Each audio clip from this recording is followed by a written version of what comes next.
Hola, muy buenas tardes. Mi nombre es Andrea Bedoya. Soy médica de la Fundación Universitaria Autónoma de las Américas de la ciudad de Pereira, rescatista con 8 años de experiencia, instructora de la Fundación Emergencias y Rescate Colombia. Además, soy instructora de la Corporación Unimedic. Mi énfasis siempre ha sido en atención prehospitalaria. También estudié tecnología en atención prehospitalaria y me he desempeñado generalmente en cargos de urgencias, cuidado crítico y traslado de paciente crítico entre ciudades. Quiero darle las gracias principalmente al comité organizador del evento por tenerme en cuenta para esta charla y espero pues que sea de gran ayuda para ustedes. Bueno, vamos a hablar de las generalidades del cuello. Ciertamente para ser un área tan pequeña y tan expuesta, que no tiene casi protección, pues aloja estructuras que son esenciales para la vida. Y son estructuras que se pueden lesionar fácilmente. Pero una cosa es decirlo y otra cosa es verlo, y acá les traigo unas imágenes que nos van a mostrar. Tenemos los principales vasos, tenemos las carótidas, las venas yugular, tenemos todo tipo de sistemas, tenemos sistema vascular, sistema nervioso, endocrino, digestivo, con la parte del esófago, respiratorio. Entonces son lesiones que si yo no sé identificar a tiempo o no trato a tiempo, pues muchas veces pueden afectar la vida del paciente de manera muy rápida. La incidencia en la población civil afortunadamente es tan solo del 2 al 6%. La principal causa es el trauma vascular y no solo que me genere hemorragia, sino también por desprendimiento de la íntima de los grandes vasos como las arterias carótidas que me puedan generar también una isquemia cerebral. La mortalidad global ha ido disminuyendo, actualmente está entre el 20 y el 40%. Nosotros, bueno, el trauma del cuello ha ido cambiando a lo largo de los años. En la Primera Guerra Mundial no se operaba a nadie, entonces la mortalidad era muy alta. Entonces después tomaron la determinación de que había que operar a todo el mundo que tuviera trauma de cuello y pues se enteraron que había muchas cirugías que eran como que sobraban, entonces no encontraban absolutamente nada para operar. Entonces, ¿de qué se está hablando ahorita? Pues de que los pacientes yo debo elegir muy bien qué tipo de paciente es el que yo voy a llevar a cirugía, qué tipo de paciente es el que yo voy a manejar con observación y a qué tipo de paciente, pues yo le debo hacer unos estudios para definir si lo observo o lo envío a cirugía. Básicamente es como por ese lado. Hablemos de los límites del cuello. Bueno, en la parte superior tenemos la cabeza, inferior el tórax, en la parte anterior vamos a tener la tráquea y en la posterior la parte vertebral. Y como les decía, pues tenemos amplios componentes allí. Tenemos un componente vascular muy importante, amenaza la vida, entonces los primeros a los que les debo prestar atención. Tengo un componente respiratorio también muy importante que me puede amenazar la vida.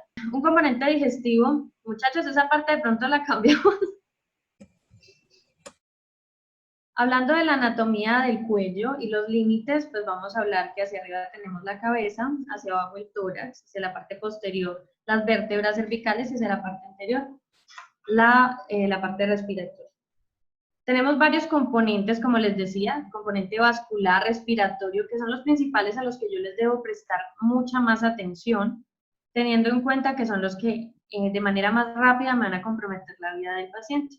Tenemos además un componente digestivo. Ese componente digestivo, pues en el momento puede o no puede afectarme o comprometer la vida del paciente, pero si yo no le presto atención y en las primeras 24 horas no lo trato, pues las infecciones que me puede generar esto, pues van a ser muchas allí dentro de los otros tejidos. Y tenemos el componente nervioso, como les decía, también hay una parte linfática, endocrina, pero estos 4 son en los que nos vamos a enfocar. Hay que tener en cuenta dentro de la anatomía que hay unos triángulos. No es la razón de ser de este congreso, pues hablarles de anatomía, pero sí quiero que tengan en cuenta esta parte. ¿Por qué? Porque ya uno viendo más o menos en qué parte fue la lesión, pues yo me puedo empezar a imaginar qué tipo de componentes anatómicos fueron los que estuvieron afectados. Entonces tenemos aquí en rojo el triángulo posterior y hacia adelante del esternocleidomastoideo vamos a tener el triángulo anterior que me compone otro tipo de triángulos. ¿cierto? Entonces acá, por ejemplo, en el triángulo posterior puedo encontrar la arteria occipital, puedo encontrar el 11º par craneal. Aquí en la parte anterior tengo el triángulo submandibular, entonces allí digamos que puedo encontrar parte arterial importante, también las glándulas salivales, tenemos el triángulo carotidio, en el muscular voy a encontrar la tráquea, la glándula tiroides, y también tenemos el triángulo submentorial. Sin embargo, para el abordaje del tratamiento es cuando vamos a empezar a hablar de las zonas. Entonces se habla de las zonas porque dependiendo de la zona es que yo voy a definir qué terapia le voy a realizar a mi paciente. De abajo hacia arriba tenemos la zona 1, 2 y 3. ¿Qué me delimita estas zonas? Entonces vamos a hablar que la zona 1, que es esta que vemos acá en gris, es la que comprende entre la parte superior de las clavículas y el cartílago cricoides. Es una zona donde me puede, pues, genera gran mortalidad. La zona 2, que es del cartílago cricoides hacia la base de la mandíbula, y la zona 3, que viene siendo el reto más grande para los cirujanos, que es de la mandíbula hacia la base del cráneo, siempre es la que nos lleva más sorpresas y la que nos va a dar como más trabajo para la parte de la cirugía. Hablando entonces de las zonas, vamos a mirar qué tipo de estructuras tenemos allí involucradas. Entonces, hacia arriba, en la zona 3, ¿qué vamos a encontrar? Aquí las glándulas salivales, la parótida, la tráquea, arterias carótidas internas, venas yugulares y los pares craneales 9 y 12. El abordaje quirúrgico, como les decía, pues es de mayor dificultad con respecto a los otros dos. El 2, el del medio, es el más visible, es el que pues obviamente va a tener mejor acceso quirúrgico, vamos a encontrar la mayor cantidad de estructuras, tenemos las carótidas comunes, tenemos las arterias vertebrales, venas yugulares, todo el componente respiratorio, faringe, laringe, tráquea, el esófago, columna cervical y médula espinal. Son más evidentes los síntomas, la exploración es mucho más sencilla para nosotros, y la mayoría de lesiones carotidias pues se presentan en la zona 2. En la zona 1, que como les decía es una de las más peligrosas, vamos a encontrar vasos más grandes como los subclavios, las brachiocefálicas, las arterias carótidas comunes, venas yugulares, todo el arco aórtico, tráquea, esófago, ápices pulmonares. Entonces allí no solamente vamos a ver afectación traumática del cuello, sino también neumotórax a tensión o neumoneumotórax, la columna cervical, médula espinal y pues raíces nerviosas. Entonces, si hay una lesión en esta parte, yo no solo debo examinar cuello, sino también tórax y extremidades superiores. Y allí pues se representa la mayor tasa de mortalidad, como ya les decía. Y hay que tener en cuenta que una lesión pues me puede, como un trauma, tipo por ejemplo de un proyectil de arma de fuego, puede generarme una lesión, no solo de una, sino también de las demás zonas. Entonces, a la hora de yo abordar mi paciente con trauma de cuello, ¿yo qué tengo que tener presente? Primero, cinemática del trauma, que me cuenten bien el chisme, ¿qué fue lo que pasó? ¿Por qué? Porque gracias a eso, pues yo me puedo imaginar qué lesiones puede tener ese paciente, ¿cierto? Entonces, si yo estoy en el ámbito prehospitalario, pues analizar bien la escena y ver dependiendo del mecanismo de lesión, pues yo me puedo imaginar más fácilmente qué tipo de lesiones tiene mi paciente, para ya ir pensando cómo lo voy a abordar. 2, qué zona del cuello se me afectó. 3, si fue penetrante o no fue penetrante. Pueden haber heridas abiertas, pero si fue penetrante tenemos que tener en cuenta que se define porque sobrepasó el platisma. Y si no, si quiere decir que es abierta, pero no es penetrante. Si es trauma cerrado de cuello y principalmente si el paciente está estable o el paciente está inestable. ¿Por qué? Porque pues paciente inestable es igual a cirugía, sí o sí hay que pasar la cirugía lo antes posible. Si el paciente está estable, pues ahí es donde ya nosotros tenemos que entrar a definir si el paciente, yo voy a estudiarlo o solo voy a observarlo o qué voy a hacer con él. Entonces, es muy importante tener en cuenta diversos factores que nos influyen en el grado de lesión, entre ellos el mecanismo de trauma. Entonces, Uno de los mecanismos de trauma que también tenemos, por ejemplo, una colisión, es el latigazo. Y el latigazo pues no solamente me puede generar daño de la columna cervical, sino también de los otros tejidos. Trauma contuso, o si fue por arma cortopunzante, o si fueron heridas por arma de fuego. Y todo eso me va a generar diferente tipo de lesiones y yo ya debo prever todo eso. Las heridas por arma de fuego pues son las más delicadas, obviamente, nos van a producir unas lesiones más grandes. ¿Por qué? Porque pues las otras van a generar lesiones muy localizadas o en el trayecto nada más del arma, pero ustedes saben que las balas, y ahorita vamos a hablar un poquito del comportamiento de una bala dentro del organismo, pues la bala puede tomar varias rutas dentro del cuello y además pues hace un proceso de cavitación donde no solo me lesiona la parte donde pasó la bala, sino el tejido adyacente. Entonces, hablando del tipo de trauma al cuello, como les decía, tenemos trauma cerrado. Entonces, ¿por qué se puede dar? Estrangulación, accidentes de tránsito y accidentes deportivos, entre otros. Tenemos el trauma penetrante, que como les decía, es con el compromiso del platisma, que es este músculo que vemos allí. Y el trauma no penetrante, que es abierto, pero no me compromete el platismo. Listo. Tanto en el trauma penetrante como en el no penetrante, yo siempre debo buscar que, primero, pues que el paciente esté estable o inestable. Si está inestable hemodinámicamente, yo ya sé que ese paciente tengo sí o sí que llevarlo a cirugía, que tiene alta probabilidad de muerte. Y pues obviamente manejando el ABC del trauma. Seguido de eso, ¿yo qué debo hacer? Buscar signos duros y signos blandos. ¿Qué es eso? Bueno, un signo duro es un signo que como nosotros llamamos patognomónico, que me dice sí o sí el paciente tiene una lesión vascular, sí o sí esa lesión es de tal otro sistema. Entonces son signos que son muy fidedignos y me van a decir, listo, ese paciente yo lo tengo que llevar a cirugía. Ah, bueno, hay otros signos que son los blandos, que son signos que pueden ser como de una, como de otra sistema, o que no me dicen si de verdad si hay una lesión como tal. Entonces son esos signos blandos los que me van a llevar a mí a que yo tenga que llevar al paciente a otro tipo de estudios que ya vamos a hablar más adelante. Entonces, ¿qué signos duros, qué signos blandos tenemos? Bueno, en la parte vascular, ¿qué signos duros? Que haya soplo o tril, que haya un hematoma pulsátil, un sangrado activo por herida. Bueno, esa puede que sí, puede que no, porque también puede ser una lesión de un vaso más pequeño, pero sí hay que tener cuidado con él. Y ausencia de pulsos periféricos. Dentro de los signos blandos que vamos a tener, hematomas, pero es un hematoma que está ahí quietico, estable. Trayectoria vascular, pues que yo diga, sí, esa arma cortopunzante como que pasó por la carótida, pero yo no veo nada más. Entonces es un signo blanco.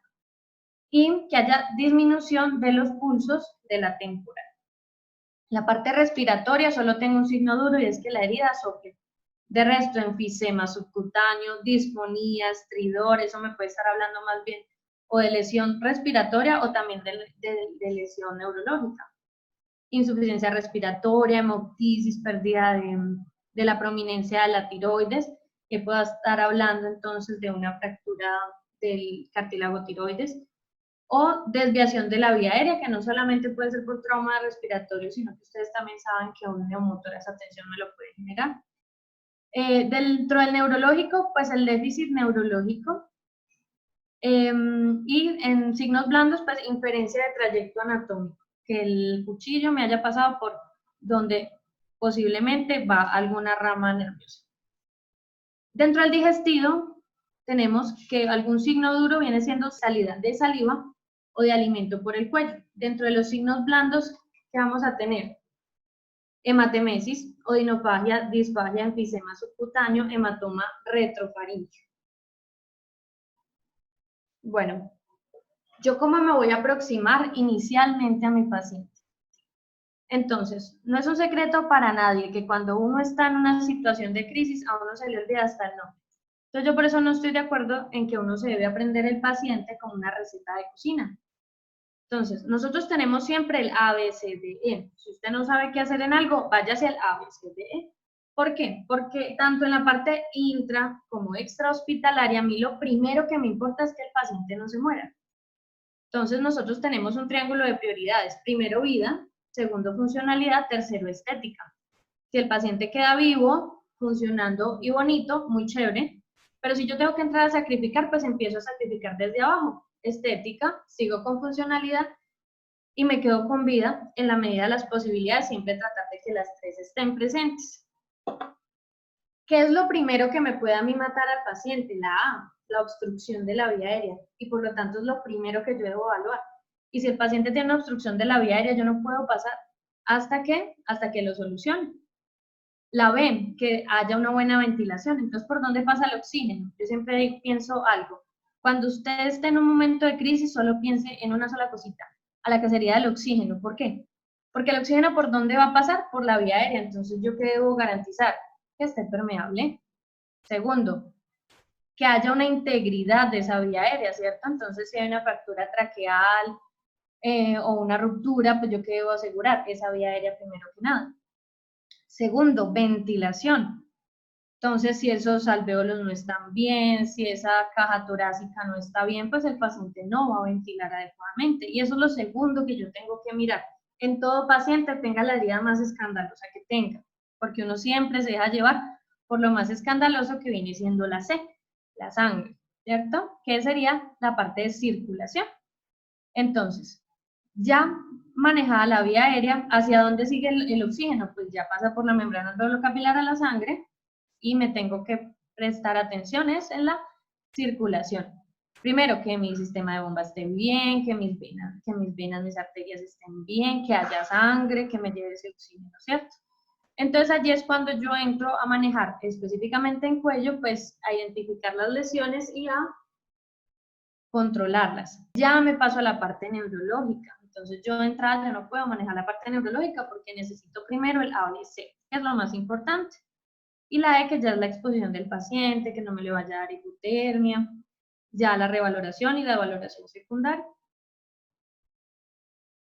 En la aproximación inicial del paciente yo quiero tener en cuenta, primero, valoración primaria, valoración secundaria, tanto en la parte intra como extrahospitalaria. ¿Yo qué debo garantizar? Primero, pues que no se muera. Por lo tanto, el objetivo principal de la valoración primaria, ¿cuál viene siendo? Identificar y tratar de inmediato aquellas condiciones que me van a comprometer la vida de ese paciente. En el cuello, las principales, ¿cuáles vienen siendo?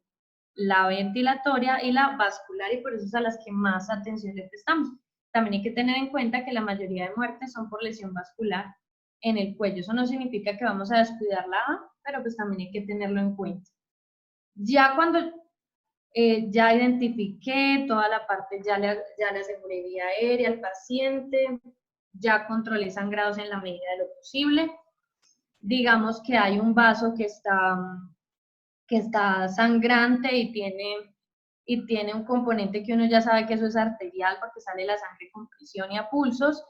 ¿Yo qué debo hacer? Primero, yo no debo explorar jamás una herida en cuello, lo que yo pueda alcanzar a ver. Sin embargo, en ese caso, si estamos en el área prehospitalaria o necesitamos ganar tiempo, se puede hacer compresión digital solamente de esa área.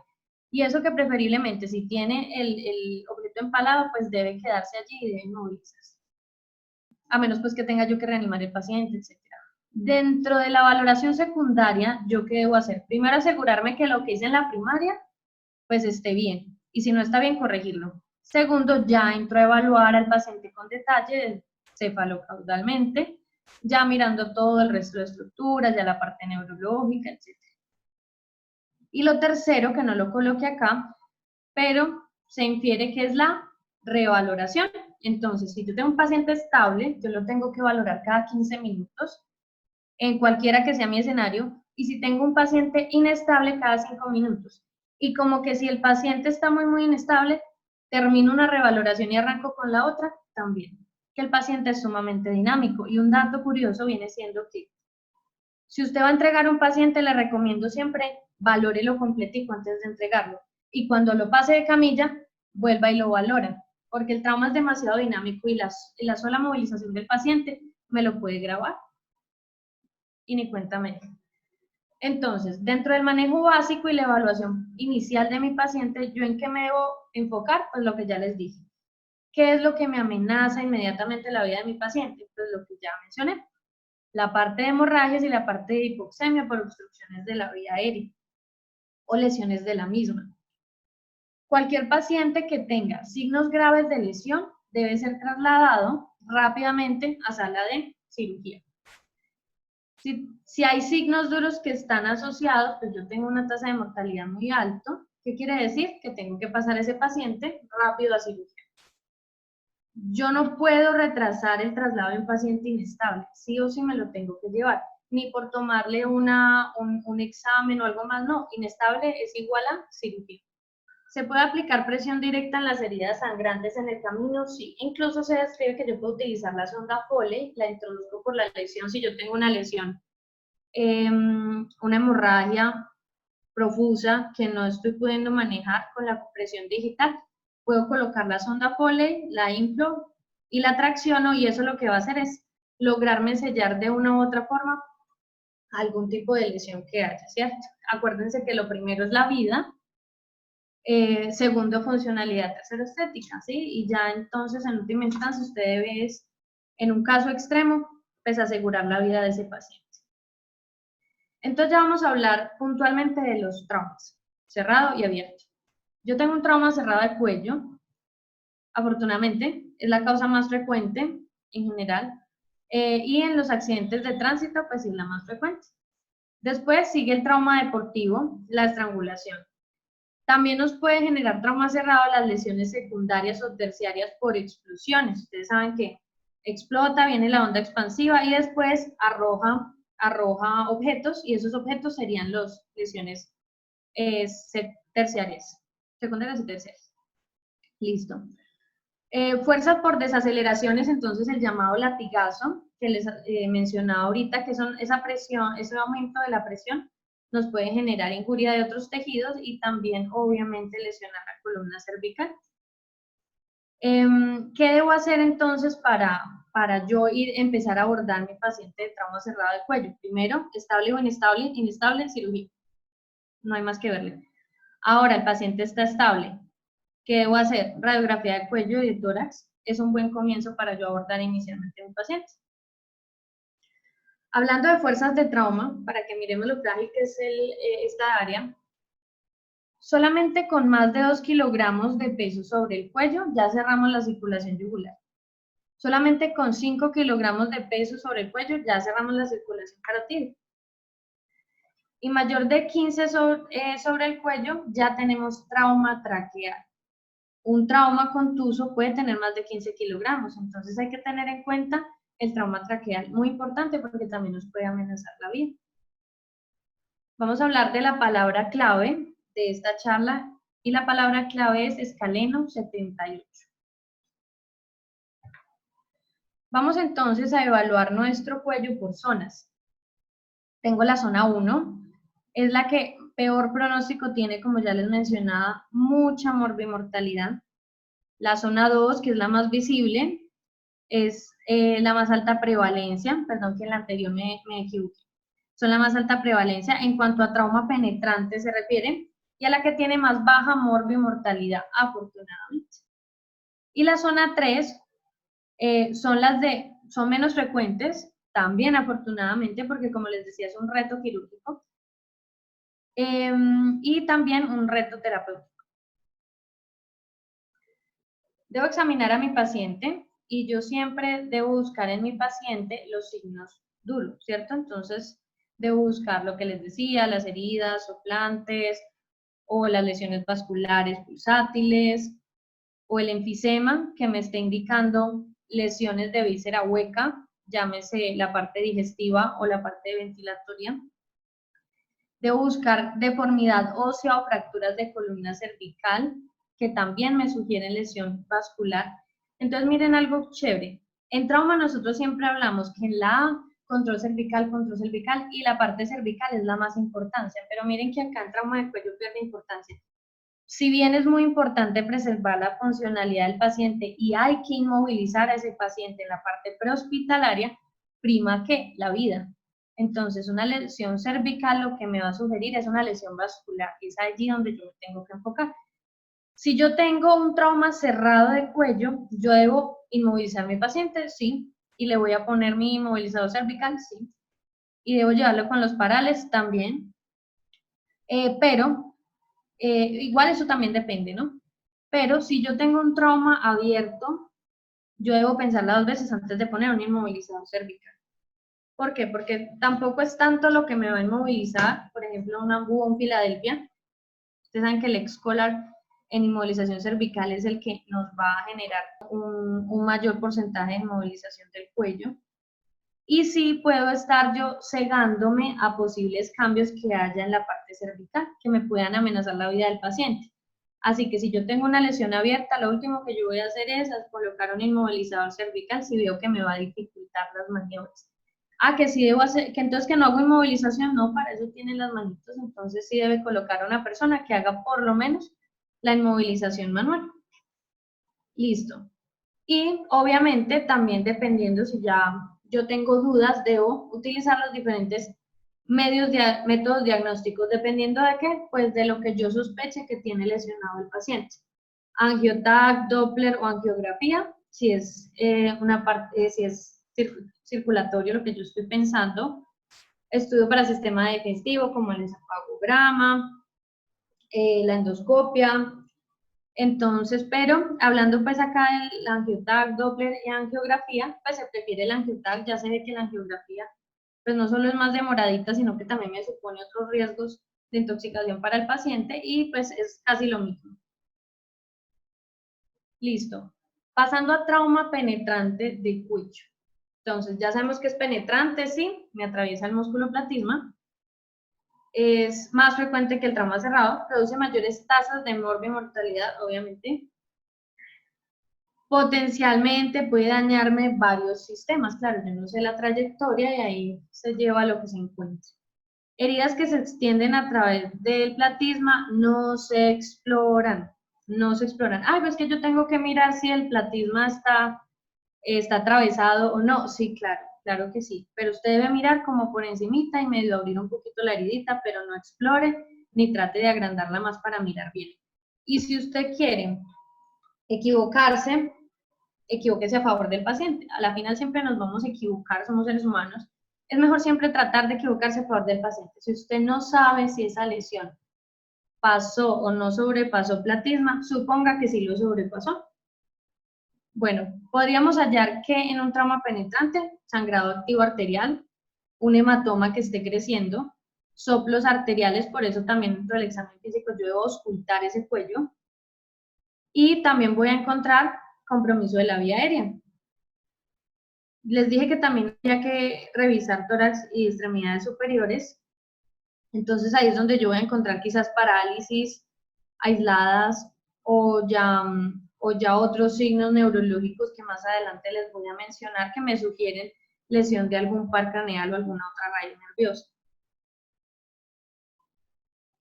Entonces, dentro de los mecanismos de lesión penetrante voy a encontrar de baja velocidad y de alta velocidad. Entonces, de baja velocidad, menos daño, de alta velocidad, mucho más daño. De baja velocidad vendrían siendo armas blancas. Entonces, ¿qué voy a encontrar? Pues que el trauma se me va a limitar simplemente al área donde pasó el arma cortopunzante. Va a haber un compromiso menor, como decía, se limita al área. Y pues es muy frecuente lesionar vasos subclavios si se da en la zona 1.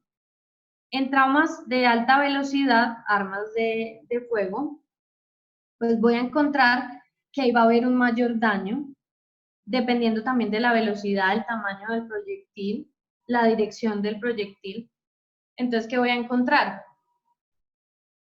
Que el proyectil puede haber pasado por muchas partes. Entonces, yo no me debo confiar que entró por aquí, salió por acá muy bonito, muy juiciosito, muy derechito. No, porque también puede pasar lo siguiente, que pase por un ladito, por la piel, o que entró, se desvió y empezó a dar botes por dentro, se quedó adentro o salió. También puede suceder. Y vamos a mirar qué pasa cuando una bala entra. Entonces, por acá es orificio de entrada de la bala y esto es los tejidos internos. Entonces, tenemos un proyectil de mediana velocidad.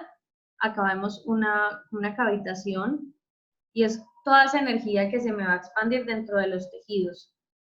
Pero si es un proyectil de alta velocidad, miren también que va a ser mucho mayor esa energía que vamos a presentar. Eso también hay que tenerlo en cuenta. Entonces, cuando yo tengo trauma de cuello, ¿qué es lo primero que yo hago?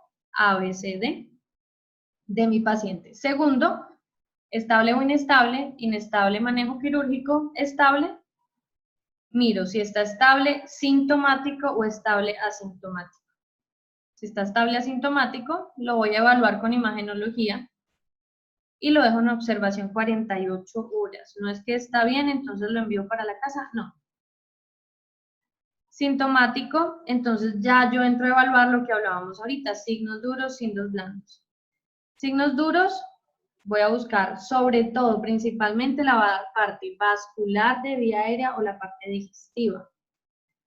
Entonces, esto es un más o menos. Si encuentro entonces en zona 1, que es la baja, o zona 3, que es la alta, que son las más difíciles de acceso, TAC o cirugía, dependiendo de lo que yo observe en mi paciente. Si tengo signos duros positivos, ¿cierto? Y en zona 2, podemos hablar de cirugía. También voy a realizar, puedo llegar a realizar, no, mentiras, acá no se realiza estudios. ¿Por qué? Porque tengo signos duros y lo que yo debo hacer es llevar a mi paciente. Si tengo un paciente con signos blandos positivos y ningún signo duro, entonces, ¿qué voy a hacer? Estudiar ese paciente. ¿Según qué? Según lo que yo sospeche. O sea, no es mandarle de todo, porque también eso va a suponer un mayor costo. Entonces, ¿yo qué debo entrar a mirar? Bueno, arteriografía, broncoscopia, esofagoscopia o esofagograma, TAC, según lo que yo esté sospechando con ese paciente. Y ahí es donde yo debo hacer muy, muy acucioso mi examen físico. Entonces, vamos a entrarnos un poquito en el paciente inestable. Entonces, como les decía, en paciente inestable vamos a resolver rápidamente la situación que me está amenazando la vida del paciente. Entonces, ¿yo qué voy a buscar? Si yo tengo una lesión vascular evidente, adivinen qué, cirugía. Si el paciente, si yo tengo una injuria del área laringotraqueal, primero aseguro vía aérea. Si no es posible la intubación, puedo hacer una cricotiroidectomía percutánea, que no es tan sencilla, pero también la puedo hacer tanto en el área prehospitalaria, si tengo la pericia para hacerlo, como en la parte intrahospitalaria mientras el paciente es llevado a cirugía. Yo quiero tener en cuenta que yo debo ser muy perspicaz a la hora de manejar vía aérea en un trauma de cuello, ¿sí? Porque si yo tengo un paciente que tiene signos de fractura traqueal o de fractura del cartílago, o bueno, laringia, yo a ese paciente debo evitar hacer la intubación endotraqueal, porque le voy a empeorar, entonces directamente me debo ir a cricotiroidectomía o tratar de hacer otro tipo de manejo, ¿cierto? Pero sí lo ideal sería, para que esa vía aérea quede asegurada, una cricotiroidectomía o una traqueostomía, también podría ser. Tengo muchos métodos de manejo de vía aérea que puedo usar. Entonces tenemos el tubo endotraqueal, maravilloso. Videolaringoscopia, ideal. Tenemos otro tipo de dispositivos que en la parte prehospitalaria utilizamos mucho. La Fast Track es fantástica, es una máscara laringea, que de pronto no la han manejado, que me permite hacer intubación a ciegas. Tenemos el dispositivo SALT, que parece una manito de gato, uno la introduce y por ahí introduce el tubo, es intubación a ciegas. Puede ayudarme mucho en esas vías aéreas que yo veo muy sangrantes, que no veo nada. No es de primera opción hacer intubación a ciegas, y lo quiero dejar muy claro, pero sí es muy importante tener en cuenta eso. ¿Por qué? Porque yo no puedo simplemente quedarme con que no lo pude intubar y no sé hacer una crico, entonces se murió. Entonces yo debo saber y también solicitar en mis servicios que haya este tipo de instrumentos.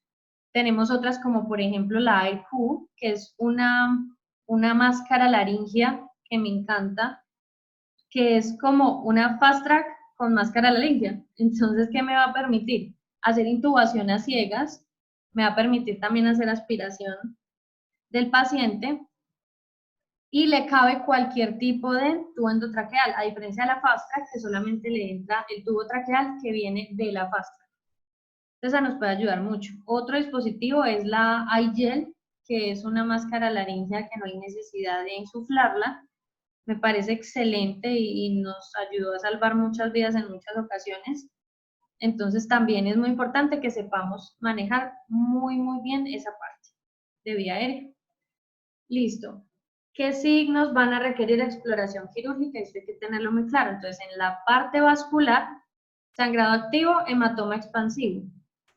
Respiratoria, dificultad para respirar grave, incontrolable, hemoptisis y que haya una herida soplante en cuello.